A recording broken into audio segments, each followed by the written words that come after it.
Hello everyone, welcome to the Ozark Outpost in Dixon, Missouri. This is going to be Japan and the Commonwealth, July 44. The Japanese got in there and rolled some tech, got stage 3 of jet fighters and stage 2 of radar. They weren't able to do any spy ring rolls. The same for counter-espionage, no rolls. For their build, they finished their battle cruiser. They built 2 fighters, 1 artillery, 2 mountain infantry, 2 infantry, and 5 militia. Now, the spy they have in Novosibirsk rolled order of battle, which meant that the Japanese got to put a -1 defense penalty on any Soviet-controlled zone they wanted. They chose this zone right here. What is that, Buryata? No. Yeah, Buryata. They chose that one, but we'll cover the rest of that in a bit.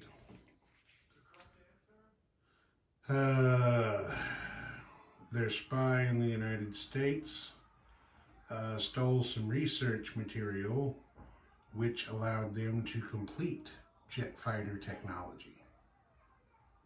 So I guess even with 2 or 3 turns left to go playing this homemade expansion of mine anyway, it is still worth it to go ahead and do your tech rolls, because you never know, you might be able to finish one even though you didn't think you could. Okay, and then the Soviet double agent sent misleading research back to the Soviet Union, which kicked one of their technologies back a step. That happened to improve factories. It went from stage 3 back to stage 2. And it doesn't matter though, all the Soviet scientists are either dead or in German prison camps, one or the other. The British double rolled wrong coordinates.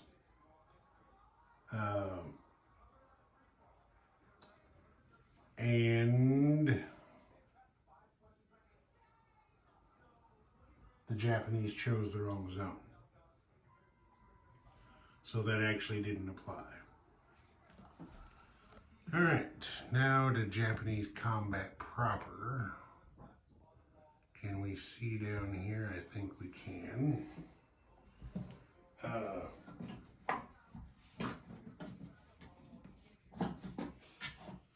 One of the Japanese transports that had been here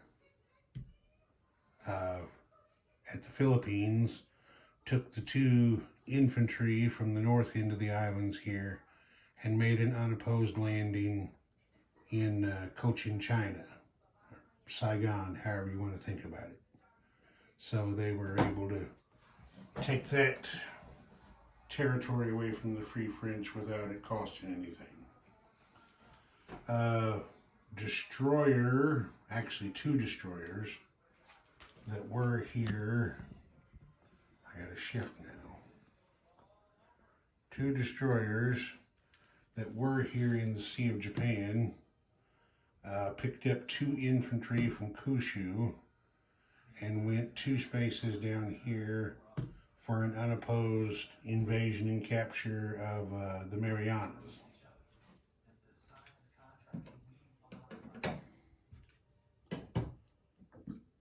Oh, excuse me. Why did they do it? Oh, probably just because they felt like it.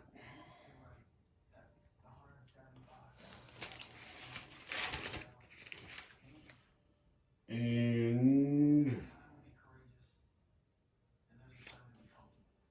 then they continued their attacks. Down here, let's see, the rest of the force, I believe it was, wasn't it? Yes. The rest of the Philippine force went 2 spaces over here with the 2 SNLFs and 2 Marines from the Philippines, and invaded Dutch New Guinea, which the Japanese captured without loss. Then, shift over this way. The Japanese were a little busy. There they are.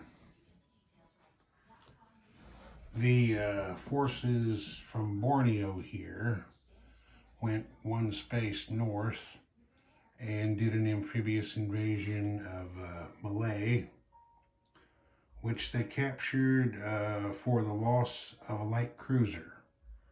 It was hit by the coastal gun. Now, the way I did that is this worked out kind of weird. There's a coastal gun there, and of course there's a fortification at Malay.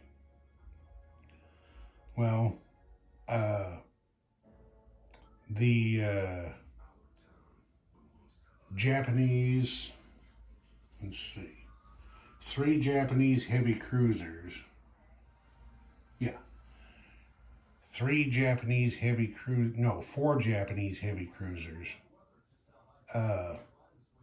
shore bombarded, and they got 2 hits and killed the militia and the colonial infantry that were defending.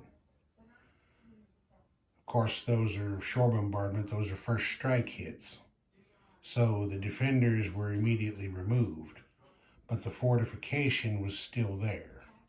So the ruling that I made was the fortification is a separate unit, and it still got to take its 2 shots on a 5.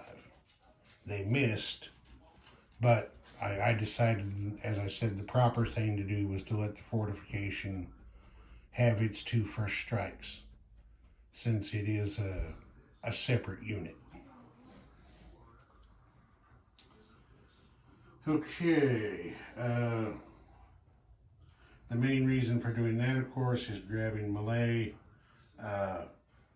robs FEC of its only victory point, as there are a number of land zones FEC has to possess at the end of the game in order to get their only point.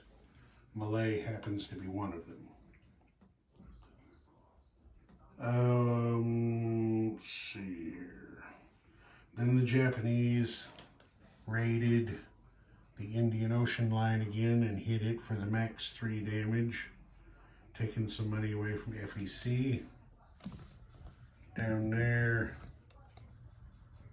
off of Australia, these 2 Japanese submarines convoy raided the East Asia line. This one missed. That one hit it for 1 damage. The convoy defensive shots in all 3 cases missed. Okay, then back over here to what we looked at a little bit ago. Since the espionage disrupted the 2 Soviet infantry in this zone, the Japanese decided to launch an attack in here. Their 2 infantry missed. The Soviet defenders got a hit, so the Japanese retreated, called off the attack, and then in non-combat movement, the lone infantry from down here at Western Manchuria came up to Cheetah to reinforce that position and bring it back up to strength of 2. And that was about it. The Japanese didn't do any non-combat moving. Well, I'll take that back. They made 1 non-combat move. 2 mountain infantry went from Rihe over here to Suyan, and that was it. The Japanese build, 2 mountain infantry went to the factory at Rihe.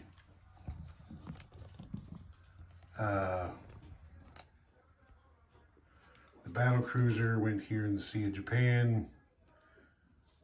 2 infantry went here. Artillery went down to Kyushu. Each one of the home island territories got a militia. Tokyo and Hokkaido. Tilt up there just a bit. There we go. Tokyo and Hokkaido each got a fighter to defend against American bombers. And there was a militia. There was another militia. Where they held it up? Oh, yeah. The militia they built went down here to garrison the Philippines. So that wouldn't just be sitting wide open. All right. The Japanese spent 10 oil. Most of that was due to moving capital ships around. And they collected 4 for a net deficit of 6. And the Japanese are pretty damn low on oil.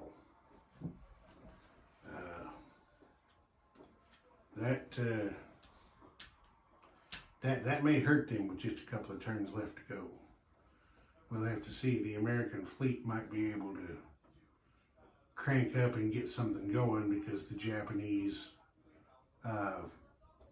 might not have any oil to allow them to counterattack. Anyway, that was that. The Japanese income that turn went up to 43. And with their roll and bonuses, they collected, what is that? Looks like 64 is what they collected. Okay, now on to the Commonwealth. See, there's the British Home Isles there. The British missed with their tech rolls. They did a spy ring roll that missed, and they weren't able to do any counter-espionage. For their build, they went with 1 strategic bomber, 2 naval transports, 2 infantry, and 1 colonial infantry. FEC built 2 Gurkhas, 2 infantry, and 1 militia. Anzac built 2 infantry, 2 militia, and saved $1. Alright, for spy actions, the British spy in Berlin stole some research, which let the British move radar up to stage 3. The German double agent sent back false information which has deceived and disrupted all the German forces in Western Germany on their next turn. So nothing that's there next turn is going to be able to move. What do they got sitting there? They got an SS Panzer, strategic bomber, 5 infantry, an SS Panzer Grenadier, fighter, and 2 jet fighters that are all going to be tied down and unable to combat move or non-combat move on Germany's next turn.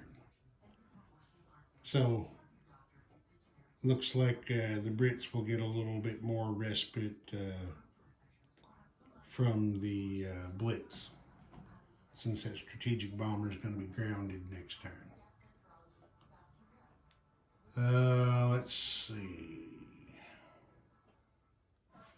Then the British went on the offensive a little bit. As you can see there, the brown guys from the Western Desert are all gone. British forces in Eastern Egypt attacked Western Egypt and carried the day with a loss of 4 infantry. But as you can see, the action removed the last of, well, you can't see because I got to back out to show you. The action removed the last of Italy's forces in Africa.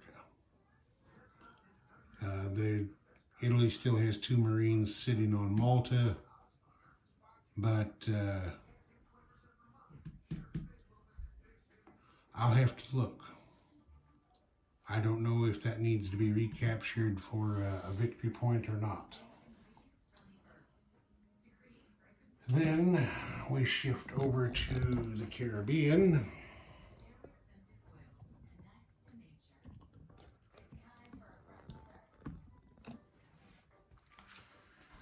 This little British task force came up, attacked the U-boat here and sank it. And the U-boat's defensive shot missed. And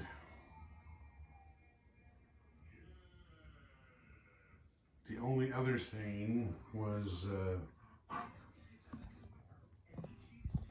down here, and I think I'm just going to get it from this side of the table. Yeah, I think we can pick that up. If you can see through the crowd down here, the coastal sub and the fleet sub both raided. The Tokyo line again, the coastal sub missed, and the fleet sub hit it for 3 damage.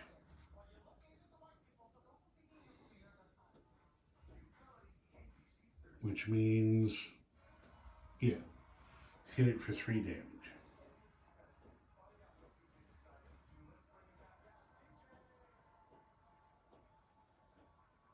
Let's see here. 50.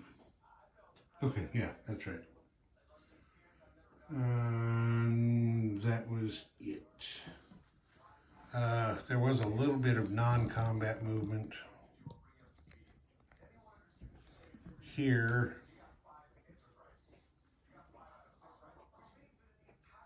And so, there, now you can see.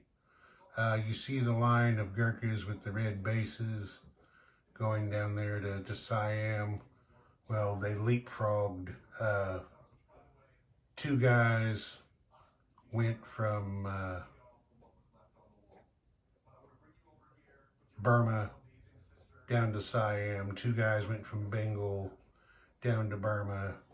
2 guys from Calcutta over, and so forth. And then the fighter that had been down there in South Africa flew back here to southern India. What was left of the Indian Ocean Squadron there picked up the infantry from Italian Somaliland and the 2 Marines from Tanganyika, carried them up here and dropped them at home. The infantry, make sure I say this right. The infantry went to Bombay, and the 2 Marines went to southern India. And then down there in Australia, they shifted some guys up there to Queensland, right there on the northeast coast. And then of course their build went into Victoria and Sydney with their infantry and militia. The Brits combat moved the coastal defense ships and torpedo boat destroyers up here to the North Sea from the English Channel. And they moved 2 Marines and an infantry out of London into the Midlands. And then their build went in. 1 infantry went to northern England. The other one went to London. The strategic bomber went to London. And the 2 transports went to the North Sea. And I believe that's that. The British, between income and rolls and bonuses, collected 45 pounds this turn. FEC racked up 17 rupees. And Anzac just had to settle for $7. You see that Japanese task force marker there on the south side of New Guinea. The presence of those warships negates Anzac's wartime income bonus. So they collected 7 plus the one they saved will give them 8 next turn. All right, I believe that's it. Ozark Outpost, over and out.